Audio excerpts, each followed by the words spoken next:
So on the topic of game controllers, I remember like in the GameCube days, a buddy of mine had a controller that had built-in fans, and they were. I don't think they were part of the force feedback mechanism, but they kept the palms from getting like extra wet for whatever reason. I remember like Nintendo game controllers always getting extra hot for some reason. I think it's because there's like a clamping factor with those games that is it's different than like PlayStation or Xbox or even PC or PC gaming. Like Nintendo has this really different thing going. Like their controllers always get extra grimy. Maybe it's the age thing. There's a like an age factor too. Yeah, I mean, I think even kids' hands get sweaty after prolonged play. Yeah. And I've definitely had controllers with fans in them for cooling, and it definitely makes a difference. But then after a while, I started wearing gloves if it's something like I would wear it on my left hand for the controller, but not my right, so I can feel the buttons better. Um, but yeah, it reduces the wear on the controllers when you wear gaming gloves. If you can, not everybody can do it. Because Oh the man, oils on our hands are so destructive. I know you've seen like that controller that only one person's used and they never washed their hands or cleaned that Oh controller. And you like God, see that yeah. thing and it's like, what kind of Oof. relic is this? I mean, after a while, I think those tend to break. In that, I think every controller is subject to drift. But the more someone doesn't clean it, the more the gunk is gonna make the controller start drifting, and it's gonna be unusable. And they'll just throw it away instead of cleaning it. Yeah. Well, That's that type of person. there's like a whole new generation of controllers that use a magnetic interface, and I think those just require regular calibration. But no, but you're right. Even like that kind of system is going to rely on some kind of circuit, some capacitor can fail upstream, and then the next thing you know, it won't calibrate. And I think those are less Well, susceptible to drift over time because it's not a mechanical yeah, linkage or a register. It's or a, yeah, it's not electro optical. It's not mechanical. It's a magnetic interface. but it is like it's gonna get fucking dirty one way or another. Oh yeah. Oh yeah. And if the mechanism itself that allows the articulation of the joystick itself gets somehow malformed through grime or whatever, just abrading at its surfaces over time, then that leads to a sticky spot or in a worst case scenario, some kind of detent form is where you have a notch that it wants to rest in that's just offset.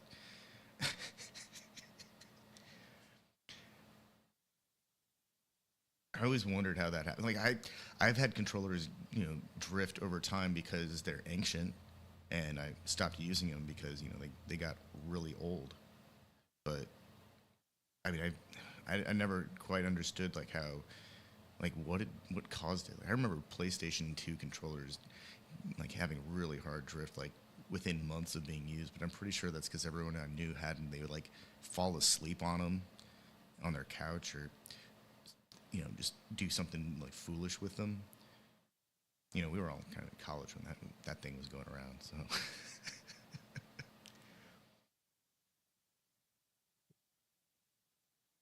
I've watched the drop testing videos, and after seeing what those controllers are designed to go through, the fact that gamers break them is pretty insane. Like Xbox controllers don't really start fucking up until you drop them from, I want to say, 10 to 15 feet, which nobody's gonna be that high unless you like are looking over the balcony and talking with your controller for whatever reason, and then drop it. But if you the dude did the drop test from basically all the heights that a regular, even a tall person would drop it from, and not only did it work fine, it gave me confidence that like anytime that I'm moving it around and it just drops from like my hand to like wherever I just picked it up from, which may be, 3 or 4 inches away, I'm like, oh, that's not doing anything. That type of shit on these controllers is not doing. It may have done it on previous ones, probably not. But the stuff nowadays is generally built so well that dropping it, I don't think is what is ever going to wear it out. It's just more so mashing on the um the nodes where after a while then the nodes are just going to wear out and there's not going to be any movement in it. And so that's where I'm like, yeah, the buttons stop working, the stick drifts, and it's like if you're using your shit, that's gonna happen. And you can't really, unless it happens within like, I don't think it should happen under a year, even if you're playing pretty much all day. Um, but if it's over a year and it starts happening, like yeah, you fucking wore your shit out. Yeah, that shit happens because you pressed the A button 300,000 times in the last year, or however many times. Like you pressed left on the D pad 500,000 times in the last year. Man, the only controllers that I'm aware of that can withstand that kind of abuse are like membrane-based gaming keyboards. Because their mechanism itself is like silicone. I mean, it's assuming that one's not using it above or below the temperature region that it's designed to function. Like those things have like 1 million to 10 million key presses. But still, like the person who's mashing their key that many times in a year is doing something real weird. Like that's at that point you're supposed to. I mean, not really. In that the craziest shit about video games is because of what's the word? It's like the rebound of percussion when you have like a percussive object and you keep pressing it or keep hitting it, the more you go into the rebound, the faster you can press it. So a person can end up pressing a button maybe four or five times in 1 second, which theoretically shouldn't be possible. Yeah, but based on our totally reflex possible. times, That's totally possible. It's of course. I mean, and this is where I'm saying like it's because of the rebound effect of percussion. Yeah, but that allows us to surpass our. Most keyboard buffers aren't big enough to withstand. You have to have a specialized keyboard to be able to withstand like big clusters. For sure. I mean, I think also at that point, if you aren't using a programmable keyboard and setting up your repeat rate to be like 0.006 milliseconds or something like that, so you can just latch the key for a button masher, like. I mean, I think that's like optimizing for making the buttons last longer, but part of the button masher is wanting to press it yourself. Yeah, I guess. You know what I'm saying? So it's like if you're playing a button masher and then using a turbo button, it kind of like defeats the purpose. It's not like a button holder, it's a button masher. Like idle tapping games are like that, where it's like you can mash that key forever. But you can also just for set up sure a latch and but but I think that's where I'm saying that's like hitting parry windows and shit like that is part of the point of sure the appeal of those games where again you can set up macros to hit automatic parries for you so you don't have to do it, but then part of the Or just set Like up like the whole number strip, or the first four of the number strip to be your pairs. You just like roll your all four but fingers. then here's the issue: you don't get the same dopamine hit from hitting it yourself. Is the issue? So that's where it's like Yeah. because because there is a signal associated with every button press, and then on top of that, the hyper button pressing, they're overstimulating. So like the thing that they're getting, like from the overstimulation and then That's the not even a part of dopamine the drop, game. That's just it's the main part of the game, which is why yeah, but it's that's like not like that's something they could do without the game. no, but this is what I'm saying. You're that type of game is like a not it's like a turn based, or it don't even have to be turn based. You can have real time non hack and slash, non button mashing combat games. Like they exist and they're fun, but to then do a button mashing game like Devil May Cry and then use macros is like not is not actually playing the game the way that it was intended, but it's a totally valid way. So I'm not saying that like Game Sharks and fucking, you know, turbo controllers, shit like that have existed the entirety of gaming, which is not to say that people should not be able to get a hardware advantage. Of course, absolutely, because then people should be able to enjoy the games the way they want to enjoy them. More so, I'm saying the way that a game is designed, the designer has it and the developer has an intention. And if you like avoid it, like the way that speedrunners play games, like they're clearly not playing it the way that the developer Oh yeah, no, intended, that's but like they the get fun. fun out of it. But they still, in the process of doing that, they're not getting the joy and the fun in the parts that the developers are intending for a person to go through and to like See, I always wondered have about the these speed run hurdles. because I don't. I like to take my time through games. Like the only game that I could recall, like actually feeling like, oh crap, I gotta get through this was like Sonic the Hedgehog. But that game needs you to go fast for it to look right.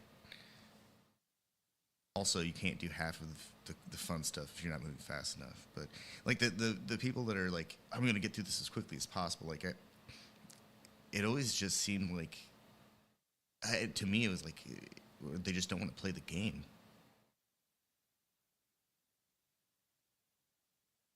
Run through this as quickly as possible. It's like, well, like I remember Final Fantasy VII came out. That game took me like 100 plus hours, and I remember seeing this walkthrough. It's like you can get through this game in 40 hours. And I thought I was like, well, if you skip everything, maybe no side quests. Well, and that's where I see people doing that, and then the way they describe the game is like it was repetitive and it wasn't really the plot wasn't really that good. And it's like you didn't get the plot because you didn't go through any of the quests. So Like, I think I think those are people the people want that skip the cutscenes. They skip the right. cinematics. I mean, but then they also think that the game and the plot is only delivered in cutscenes because then it's like, yeah, that's where some of the plot is delivered, but a lot of it happens in the approach and the setup Yeah, and like through the act of playing the game and right, exploring the yeah. worlds.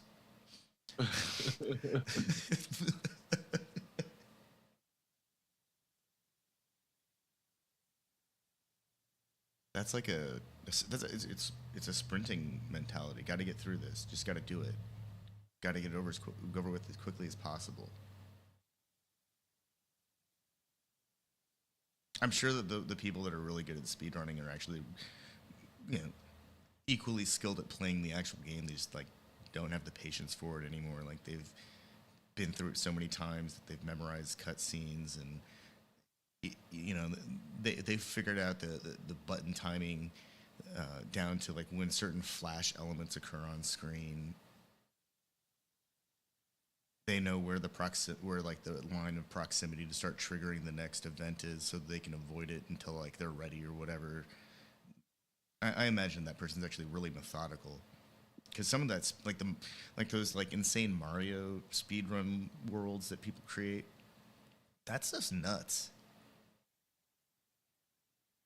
The timing on that stuff has to be perfect, like completely flawless. Otherwise, you end up like missing the weird fish jumping out of the lava, and you get hit by the swinging arc of fire.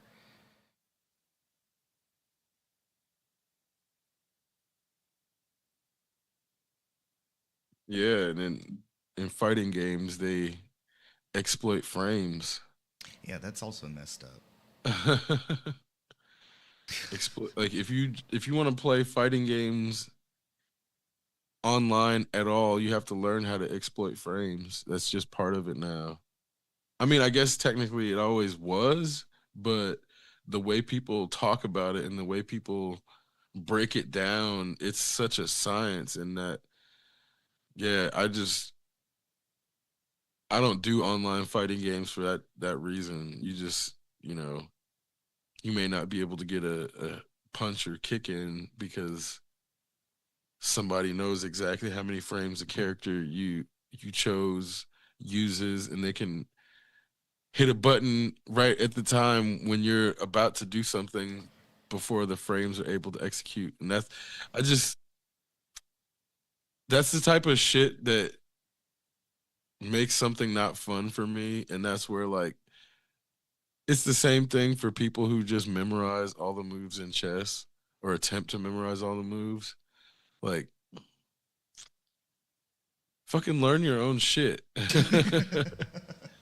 Come up with your own shit, but Yeah, those like the classic chess openers are meant to be studies of strategy, not to be like, do this. Then it just becomes like a battle of who's been exposed to and can remember more classic openings and remember which responses lead to which like patterns afterwards. And if somebody can't complete like the response and you can close the opening, then you know a lot of times they'll win before you even finish setting up, which is really fucked up. Actually, I met a little girl once who was like, knew all of the openings, and it was one of those like, holy crap, I'm playing against the computer kind of moments.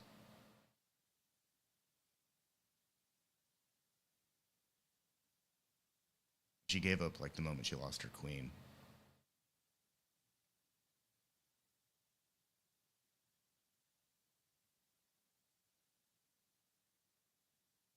it's funny. Like, I've always tried to play so that losing the queen is not the end of the game because so many people, Oh, they freak out. yeah, it like fucks with them. I'm more worried if I lose a knight early on. Like that to me is like, ah, crap. Now my like central strategies are now crippled.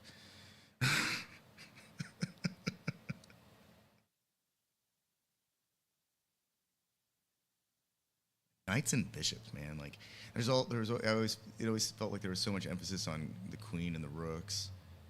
Knights, man, they could do shit that like no one else can do. They can jump over things. Yeah, they do have the craziest movement. Um, I enjoy learning other people's strategies more than winning in chess. Um, Yeah, you got to see what people are willing to sacrifice. yeah, That's the key. Once you know what someone's or if willing to they're willing to, sacrifice. or if they're able to be agile. Oh yeah.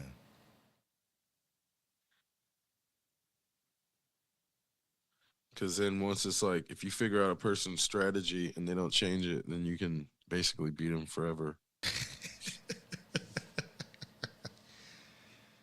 Yeah, you gotta have like a rolling dice uh, strategy.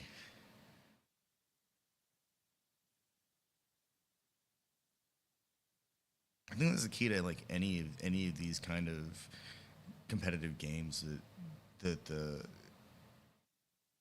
players who are willing to modify their strategy in real time. generally have better luck. I've watched plenty of like Warhammer where it's like, yeah, this is what these armies are built for, and this is kind of all they can do. And then I've seen some Warhammer, videos of people talking about Warhammer like 40K, and they're like, yeah, well, we can do this, but we can also repurpose this group of pieces to do these other things too. It's like, man, that's really cool. Yeah, once I got into building and painting, I stopped worrying so much about breaking things because then it's like it can if it can be repaired, it can be repaired, and if not, whatever, you know. There's a lot of glue, and as long as you don't lose too much mass, you can you can almost always put something back together. Might not look right. Well, and then that's where I realized that non-white action figures have disproportionately small feet, so then they fall over a lot.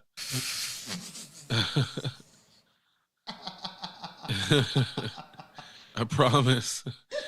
I promise this is a thing. Wait, so like Black Panther has dainty feet? Black Panther, fucking Killmonger, fucking Shang-Chi, fucking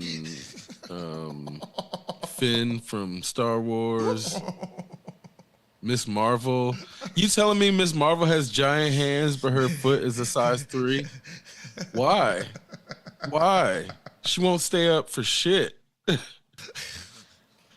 Like, what the fuck, man? Like, you telling me you couldn't make her feet like comically oversized so they would be stable? Oh no, I guess, yeah, she's technically a You know, teenage child, so superheroes in the give her size 90s had 3 feet. they must have had the most coordinated ankle musculature possible to not fall over, the female ones especially. The male ones too, because they were a bit top heavy as well. But like, I remember the 90s, everything was really out of proportion. And it wasn't the feet that were, the rack that was always out of proportion. Like, how the hell could they not fall over? No, the feet were they made the disproportions proportionate. So the feet and the calves were gigantic. They were like about the size of they were bigger than other figures' arms proportionately. So like if you go look at an 80s or 90s He-Man figure, the way it would translate would be more disproportionate than the Johnny Bravo cartoon character. And the person would be I just the only word that comes to mind is like meaty. So, They'd so just be a very meaty person. He-Man should have been around 7 feet tall and weighed somewhere between 320 to 700 pounds, depending on power state. But he was also, if he was 7 feet tall, then he was gonna be like 7 feet wide.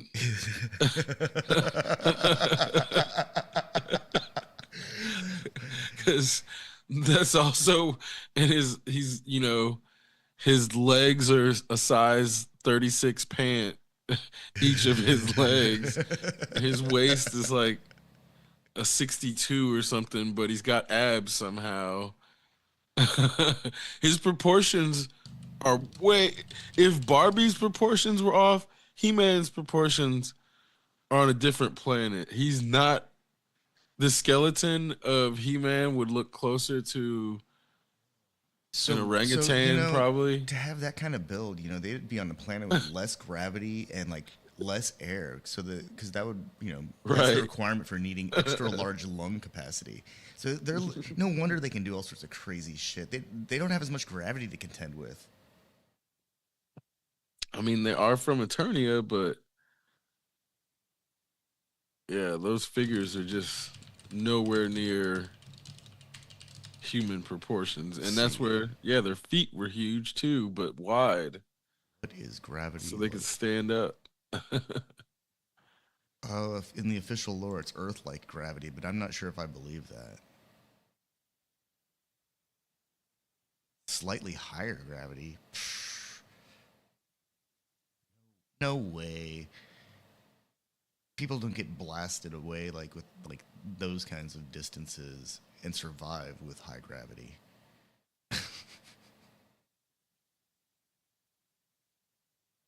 I guess they also they have magic too, so it's like, not really the same.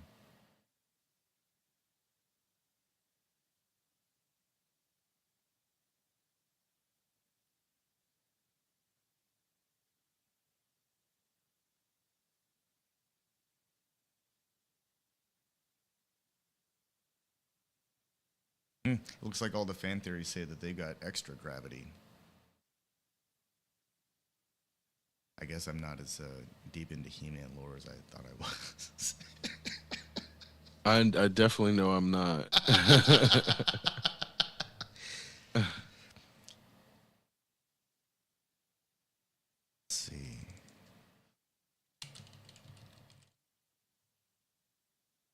I only say that because when you find someone who's deep into it, then you're like, oh shit, these people are like serious about He-Man. I thought I was, I thought I enjoyed the cartoon stuff, but I casually enjoyed, but compared to them, like I didn't even watch it apparently.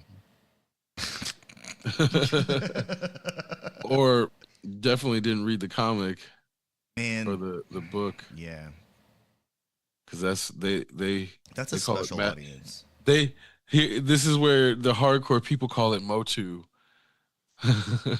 Oh yeah, They don't call it He-Man. yeah, because obviously the story's not. It was about somebody else, you know.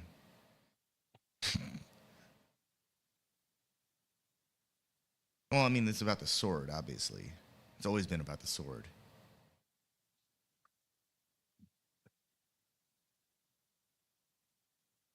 The Lego movie was about one thing too, the piece of resistance, which is just like some super glue.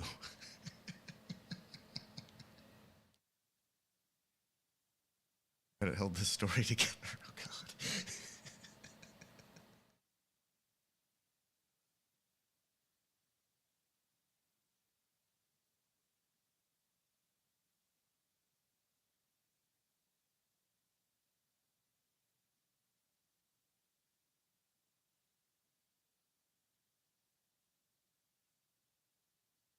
Hmm.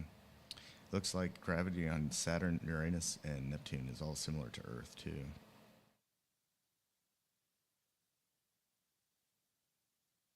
Now I'm going down this like thing like gravity. How much would you weigh?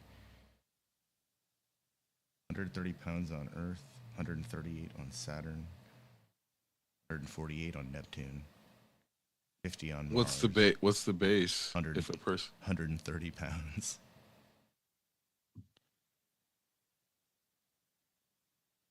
I haven't weighed 130 pounds since I was like 13 or 14.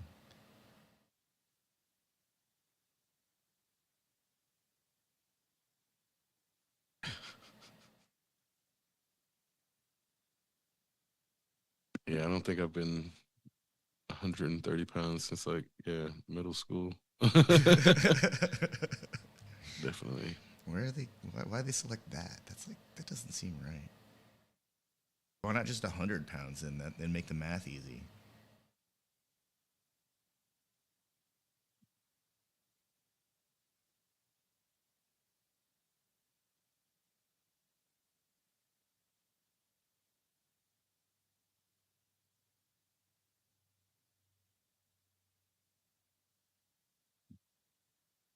And I think that the quality of infographics has actually gone down since AI has been involved.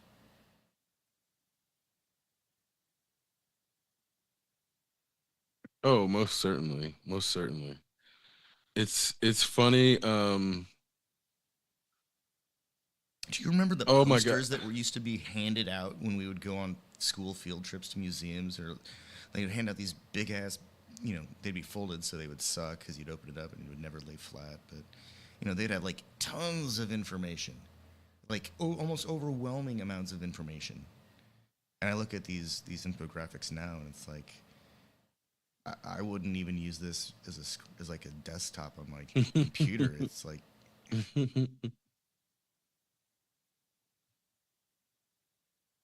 Why is Google showing me such crappy infographics? Flat illustrations. This is so terrible. The design is definitely gotten worse. But do you remember when black people boycotted dancing on TikTok, and Yeah. then all of a sudden the dancing on TikTok started sucking terribly? The dancing everywhere started sucking That's true. like it was like overnight too, I which don't was know if even dancing weirder. has recovered since the black boycott of dancing. No, no. But the same shit's gonna happen to AI. I think it's already started happening to AI.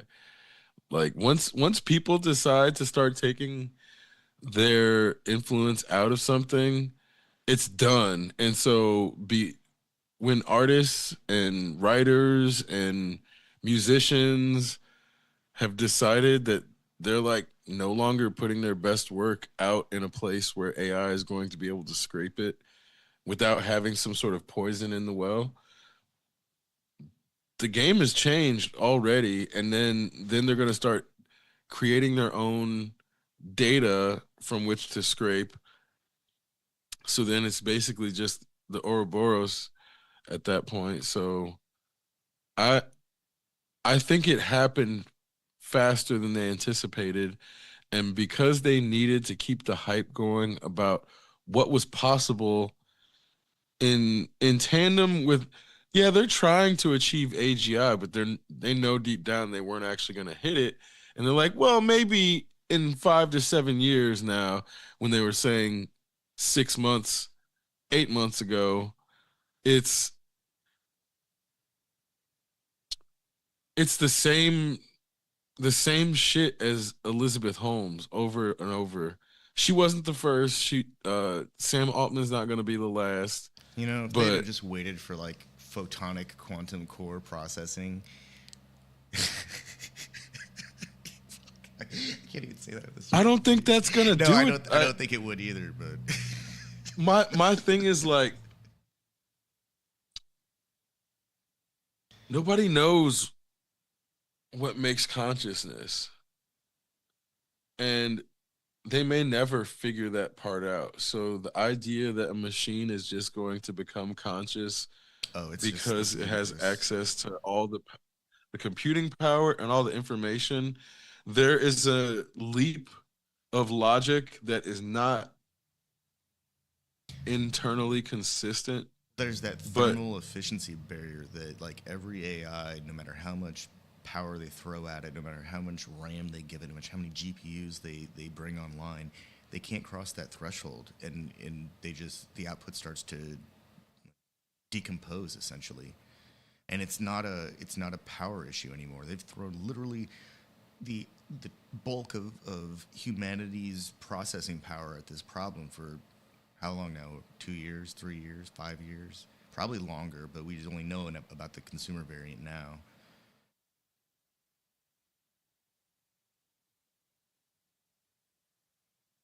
You know, there have been like, I guess rudimentary AIs that have functioned in, many industries for years now that are like they just kind of hang out in the background and they do their thing and they provide telemetry and they provide warnings and they monitor stuff. They work just fine. They don't need like water and electricity necessary to keep a whole city functioning. They don't need that. They work off of 12 volts, like in a car, or some micro voltage inside some large machine.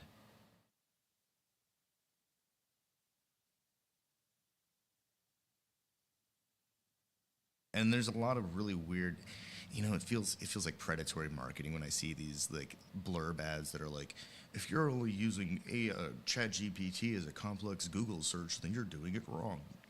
Buy my 3-week course and I'll show you how to use the AI revolution to make money. oh Some weird shit. god, I oh god. hate that stuff. It's like, it's one of those things like, why do I need to use AI to do anything? Like, is AI gonna help me like, clean my car or power wash the side of my house.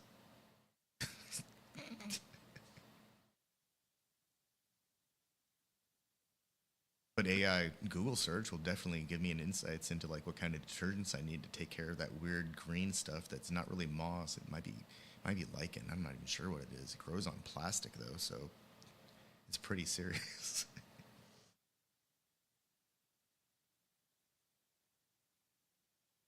I still haven't found a good use for AI that's not illegal or Entertainment. unethical. I mean, the entertainment stuff is not good. So it's like if it was actually, and the point being, like, if it was ethically trained and good, that'd be one thing, but none of them are ethically trained and none of them are good. So attaining quality while being unethically trained is still not good enough. I can't remember the name of it. It's an AI, a music AI that was trained on course curriculum from like a music school, a Oh God. and so it can output classical music, and it kind of sounds all right. And I stopped paying attention because it it hallucinates just like every other AI. And it starts creating really weird shit. Like yeah, that's I guess that's musical to something, not to me, not to my taste, but like I think that thing suffered from like being exposed to too much atonal music without like any guidance whatsoever. Just like here, absorb this course material. Like there's a reason that the arts are, you know, not necessarily gate kept, but that they have certain like methodologies to learn things and to be exposed to things. Otherwise, But people like then the idea that they're gonna train it off of music students, and then those music students are gonna have to go out and compete against the thing that they got trained on, that's fucking unethical as shit. it's really fucked up. That's unethical as fuck.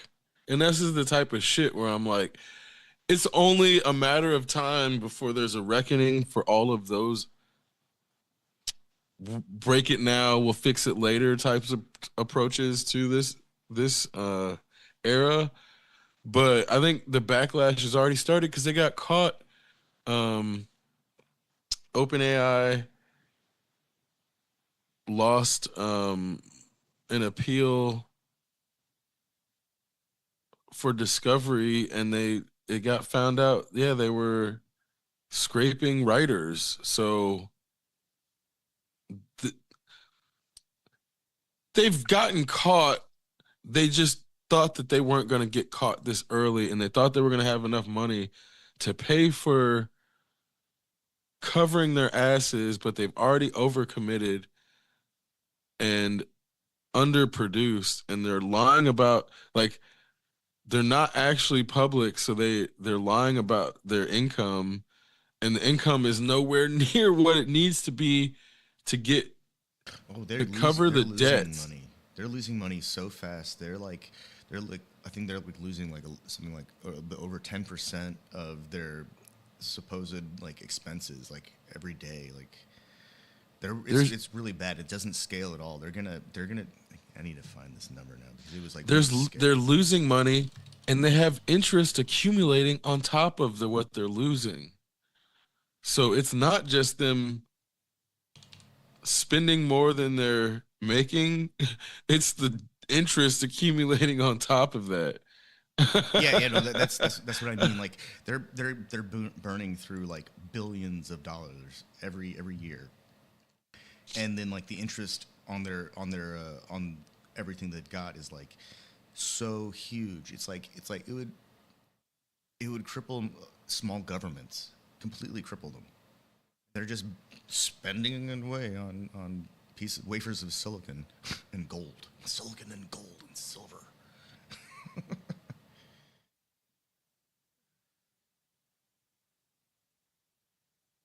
They're basically spending the future of computing power that we know can exist on this pipe dream. I'm not even sure I want to call it a pipe dream because that's like pipe dreams at least are fun. This is like starting to get really just kind of fucked up. It's really disturbing. The RAM market just lost a third of its capacity. The consumer RAM market just lost a third of its capacity to produce RAM. It's going to affect every video game GPU maker too.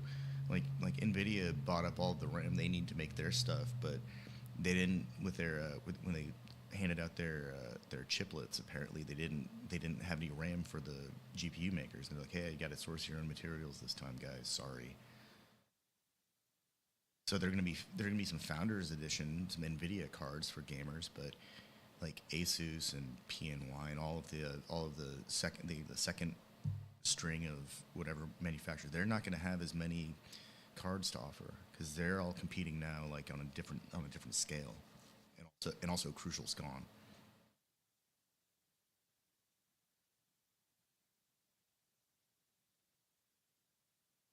Intel signed a deal with Nvidia to start integrating Nvidia technology. That's probably like the first of many nails in the coffin for Intel's Arc GPU line. They say they're going to keep it, but the writing's very clear.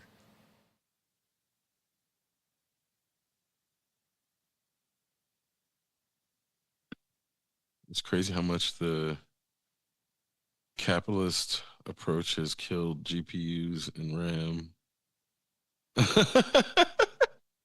Well, the funny thing is, and this is really funny, is that from what I've gathered is because the chips aren't the same between like what's being used for AMD products or AMD builds. Um, they they're gonna feel it too, of course, but it's not gonna be as bad.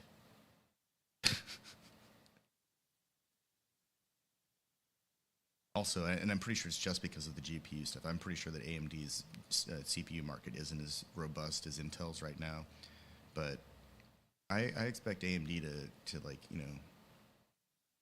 they're gonna be like the savior of gamers.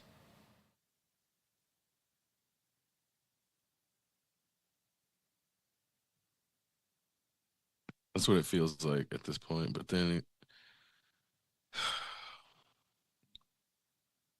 I'm assuming it's actually going to be some Chinese company that like has government support. Yeah,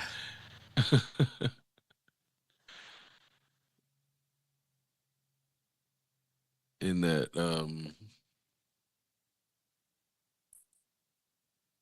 I don't know if you've been seeing the games coming out of China, but even the games that they're pushing out are like it's like all the shit that you would imagine where they would try to exploit it for microtransactions, but then they don't add microtransactions there. And then it's just the wait, they're actually gameplay. making games like they're not Oh they're yeah. not loaded up with funnels that try to siphon out your wallet. I mean, they do those too for sure, but the ones the ones that make it and don't like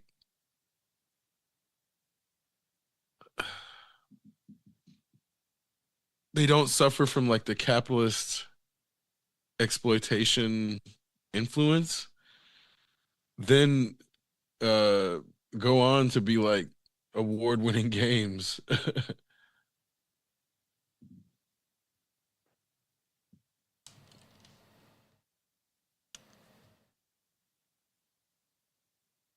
I've seen videos of Black Myth Wukong, and it looks freaking amazing.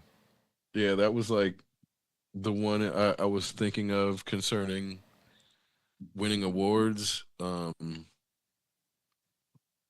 But even then, there's been so many game series like there's Japanese role-playing games, but now you pretty much have to call it like Chinese role-playing games, and then Korea's starting to produce games like at scale. So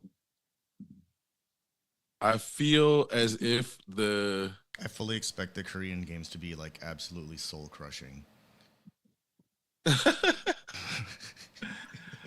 I mean, I don't know if it's gonna be any more than the Japanese games I because fully I was, expect the Japanese games to also be soul crushing, but yeah, they've got I a head mean, start. yeah, in that I went back and got like a older Japanese game that they re-released with remastering, and it's like the plots in these Japanese games were very heavy, and it is they don't hold back on any front in a way that is not also then not exploiting the tragedy, but it's like it's just not hiding it and not sugarcoating it, but then it becomes how do you find the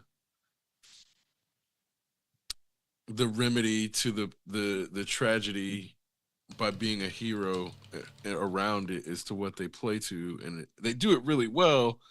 But this is where I think America has a hard time creating nuance in those, and it goes back. It gets very tropey very fast.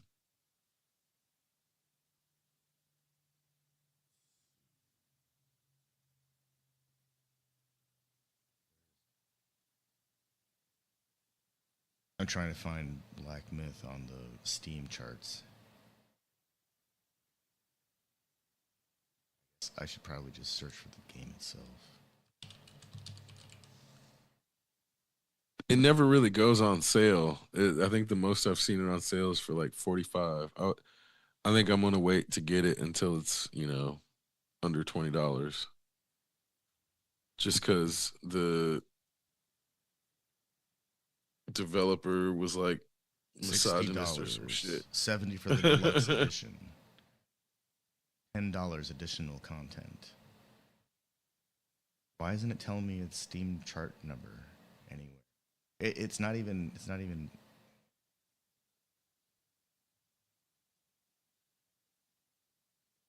Why can't I find where it is on the chart? It's not in the top 100. That's probably why. That's interesting. I also just read that when it released, it was like the number one played game. That it was like it like where did it go? I gotta go back in time now. But it's also a one player linear game where I'm like, I feel as if somebody who is Yeah, it more people played it on release day than people who played Cyberpunk or Elden Ring.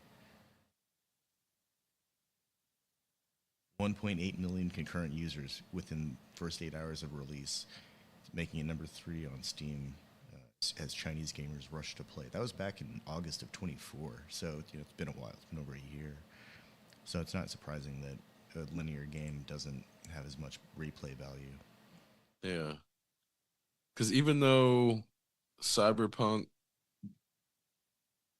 isn't multiplayer, I don't think there's multiplayer. It's still not linear, so it's a lot more replay value. And Elden Ring is similar case. I think they even have multiplayer on Elden Ring. I'm not positive, but Dropped. oh really? Huh. That's wild. And it looks like it's back up, but Yeah, I think it's back up. I see it. It says live on my side, unless it hasn't caught up with the drop. I don't know. It'd be interesting. I mean, it says it's back up on this end too, so this is one of those moments where I'm reminded that I probably need to get a more modern USB Wi-Fi device, or I just need to finish wiring this room. It's interesting. Like everything gets progressively more and more wireless. Even to the point where we have devices that can be powered by induction. But I don't, I, the number of like failures with corded devices is so low now that, and it's not like I can't put an Ethernet somewhere and run it through the run the network in the space. Like there's got to be like a threshold where convenience is no longer able to override the temporary inconvenience of the technology not working.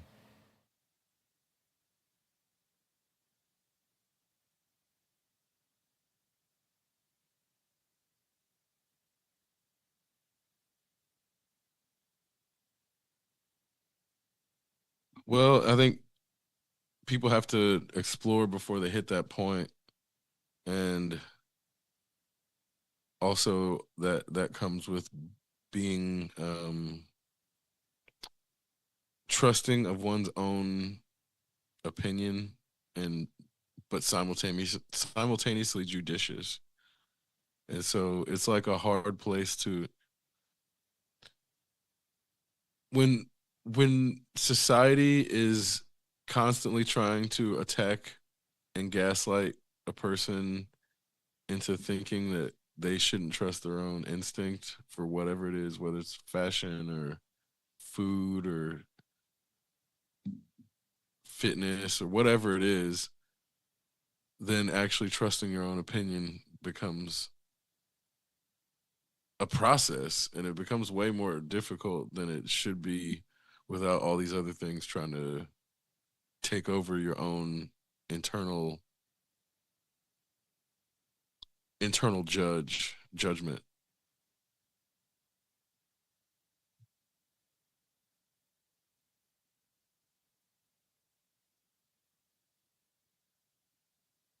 Yeah, when I just now try to think of all the reasons why I haven't just wired the room, they're all just excuses.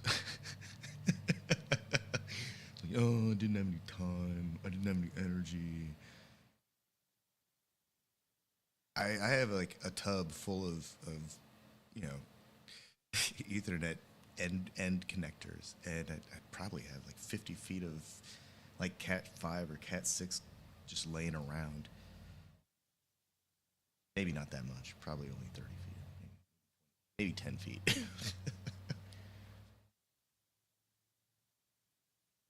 That might actually be the Well, reason. I might not have enough actual Ethernet to like run it where I need it at the moment.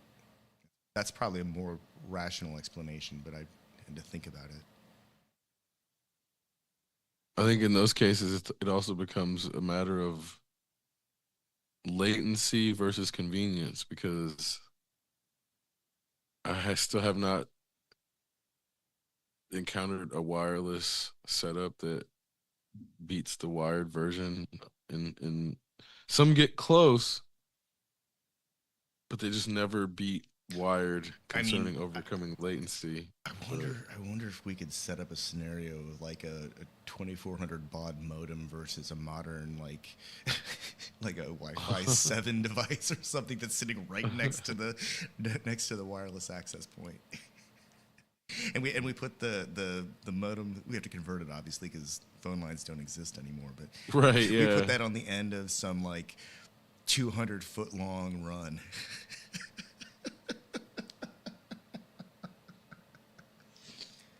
I'm sure we could construct a scenario where wireless defeats a wire, but we got to go back to like what amounts to ancient communication technology to do that. I mean, it would beat it in speed, but I don't know if it would beat.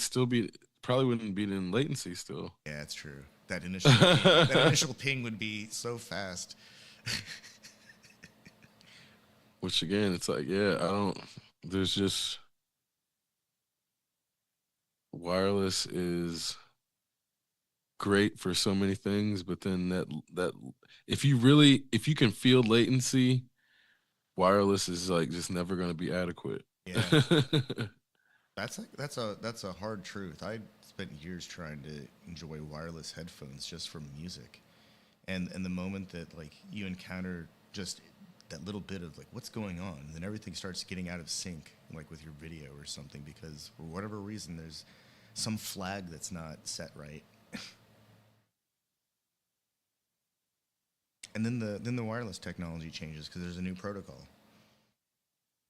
and then your headphones are bricks because they just don't work, or they only work with one device that you no longer use.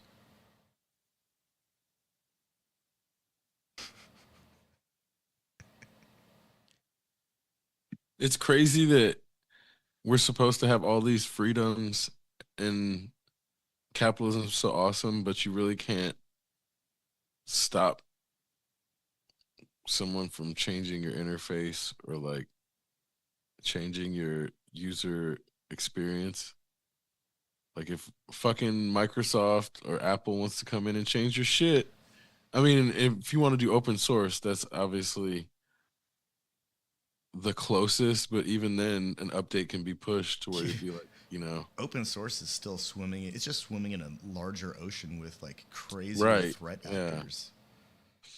yeah, And that's the different trade-off. vectors. Yeah, you get some modicum of free will. I guess it's an illusion, and then It is, yeah. or you have to hang out in a sandbox where your decisions are made for you. And like with the phone, I don't really care because I don't want the phone to be in my office. But I wouldn't mind if a phone was actually like, you know, the laptop itself. You just set it next to your on your desk, and everything popped up on the screen. And lo and behold, there was a complete, fully functioning computer that had everything that I was working on my desktop. And then I can take that to another terminal somewhere, or I can just like set it down next to a folding keyboard and screen for portable computing. That would be great, but that's never materialized. And there have been a couple of attempts to make that. I think I think it was actually like IBM before Lenovo. They tried to make a smartphone that was could integrate into a computer, keyboard and monitor type Motorola solution, did or too. maybe I it was was looking, Motorola. I almost got one. It just, It just didn't work right. yeah, exactly. And then there all of the attempts at having a pedestal for Android devices to sit on to work with your TV. None of that stuff even comes close to it. Like Chromebooks are cool. They're kind of computers if all you need is a browser and you can do everything in a browser. And a lot of people can do everything in a browser. But for, I guess, mainstream and advanced and enthusiast computer users, like that's not enough. And that's like a broad, that's a broad statement because I can't really speak for mainstream and advanced and enthusiasts. But, I don't I'm not happy doing everything on an iPad or an Android tablet or just a phone. Even with a mouse or a keyboard, it's just not. There's so many like compromises that have to be made to allow for an environment to be extra touch friendly that it just bye bye accuracy even with a mouse because your buttons are now gigantic. They're not just a tiny group of a cluster of pixels. It's like this massive thing that takes up 1/32 of your screen. Man, I feel like I'm going on like an old man rant. I have a smartphone. I use it, but there's so many things that just like it seems like why are there so many devices that are trying to do things that they're just really not shouldn't be even doing? Like why? What's the deal with a giant 32-inch screen inside of a car? Aren't we supposed to be looking like, in front of the vehicle, not at the dashboard? Yeah, that's one of those. Whenever I see somebody driving and they have a screen in the front, I'm like, man, keep me the fuck away from them.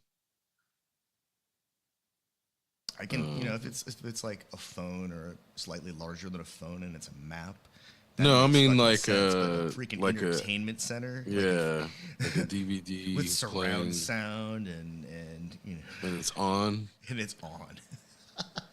Yeah, no, fuck, keep me the fuck away from that person. It's one thing if it's in the back and the kids are watching it and it's two screens, whatever. It's not gonna affect the driver. But anywhere in the front, nah, bro, no, that shit's not. It's not cool. Yeah, the whole trend of making this giant dash screen thing is really terrifying to me. Also, I've seen plenty of videos of screens of all levels of sophistication, like just suffering in cold weather, like to the point of complete failure.